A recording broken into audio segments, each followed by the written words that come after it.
আজই ডাউনলোড করুন আর এনজয় করুন আপনার পছন্দের শো। রাজুরে কোনোভাবেই কিন্তু তুই আছিস এটা বুঝতে দেওয়া যাবে না, ওরা মাথা গুনছে। কৃষ্ণ দাদু ভাই এসে গেছে। হ্যাঁ, বস বস বস। দাদু ভাই, অফিসের ফোন কলটা হয়েছে ভালো? হ্যাঁ, একটা লম্বা কল চলছিল। Extremely sorry. এই হচ্ছে আমার ছেলে অনুভব। এতক্ষণ তো তোর জন্যই সবাই অপেক্ষা করছিল। আমি তো ভাবলাম তুমি বুঝি বাবা আমাদের ভয় একেবারে গর্তে ঢুকে বসে আছো।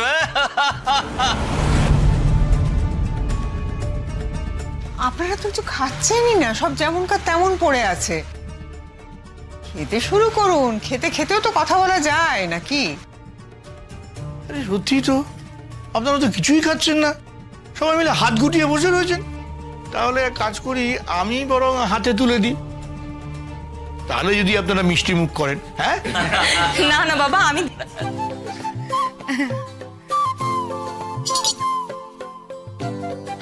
এই না না আমি নিজে নিয়ে নিচ্ছি, ফর্মালিটি করতে হবে।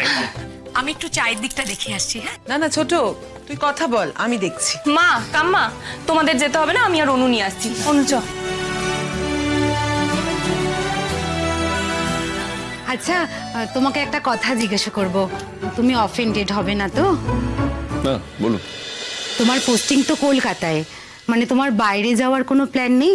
আই মিন বিদেশ? না, এখনই সেরকম কোনো প্ল্যান নেই।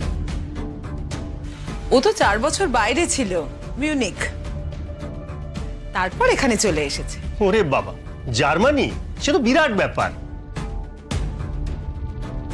তো চলে এলে কেন? 4 বছর ওখানেই ছিলে, ওখানে তো একটা ভালো এস্টাবলিশমেন্টই হয়ে গেছিল।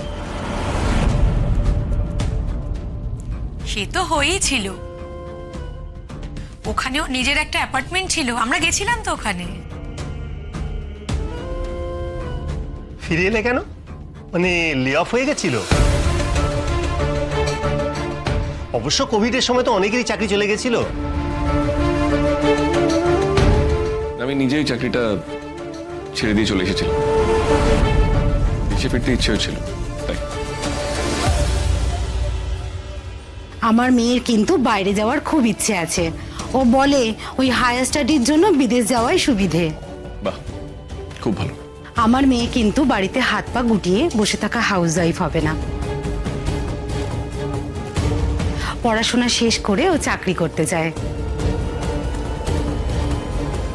এটা আগে থেকে বলে রাখা ভালো, তাই বলে রাখলাম।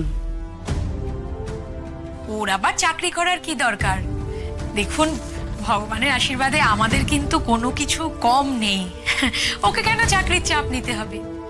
ও যদি পড়াশোনা করতে চায় করুক না, যতদিন ইচ্ছা ততদিন পড়াশোনা করুক। এটা কেন বলছেন আন্টি? একজন মেয়ে নিজের ইচ্ছে চাকরি করতে পারে না? শুধুমাত্র দরকার পড়লে তবেই সে চাকরি করবে? না, তার যদি মনে হয় সে চাকরি করবে তো করবে, অসুবিধা কোথায়? আমার কি মনে হয় জানেন, আজকালকার যুগে সমস্ত মেয়েদেরই না নিজের পায়ে দাঁড়ানো উচিত। এই আমার বৌমা, সেও তো একটা স্কুলে পড়ায়। যাক, এই বাড়িতে তাহলে পড়াশোনার চলটা আছে। এটা শুনে আমার মেয়ে একটু স্বস্তিই পাবে। হ্যাঁ,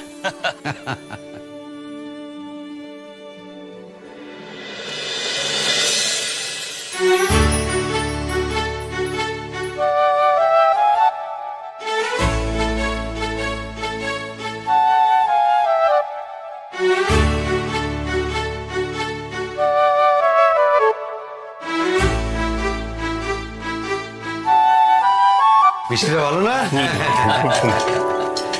এই তো চা চলে এসছে।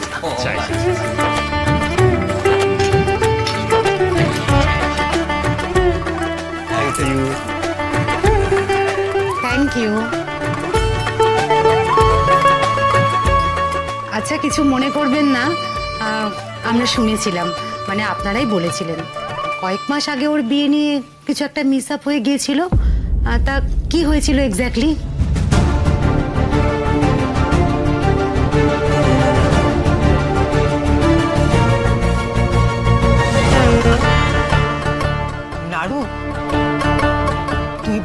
ওনাদের বুঝিয়ে বল।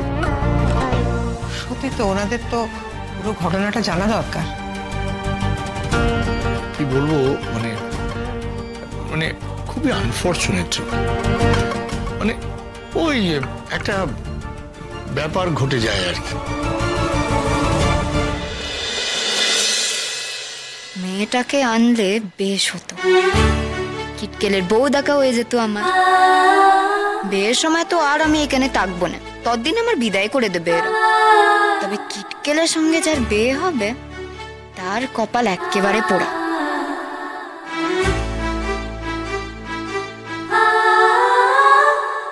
Sad, very sad. সেই মেয়েটার জন্য আমার খুব খারাপ লাগছে। হ্যাঁ, আমাদেরও না, সবারই খুব মন খারাপ ছিল কয়েকদিন। কি থেকে যে কি হয়ে গেল আমার না সবটা এখনো বিশ্বাস হয় না। আচ্ছা, তার মানে আপনাদের ছেলের বউ কোনোদিন এই বাড়িতে আসেনি, তাই তো? না, বউ বরণ করার সৌভাগ্য আমার হয়নি। সেটা একটা ভয়ানক অভিশপ্ত সময় ছিল বিমানবাবু।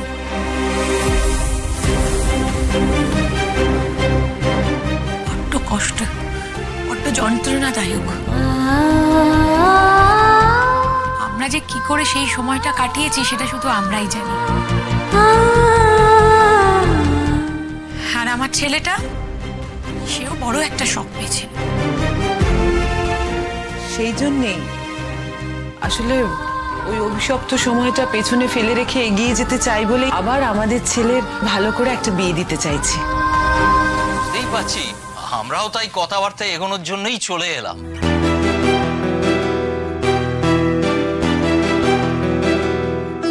আচ্ছা, আপনাদের ফ্যামিলি মেম্বার কজন?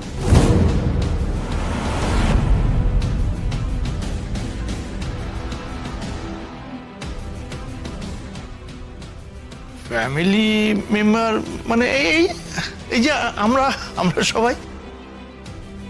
ও, শুধু আমার ছেলে নেই, বললাম ও তো চাকরি সূত্রে বাইরে গেছে। তবে বলছেন যে এই বাড়িতে আপনারা 9 জনই, তাই তো? হ্যাঁ, 9 জন।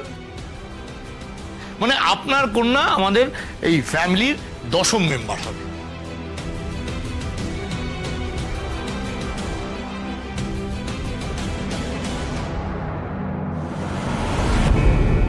জুড়ে কোনোভাবেই কিন্তু তুই আছিস এটা বুঝতে দেওয়া যাবে না। ওরা মাথা গুনছে, 9 জন না 10 জন।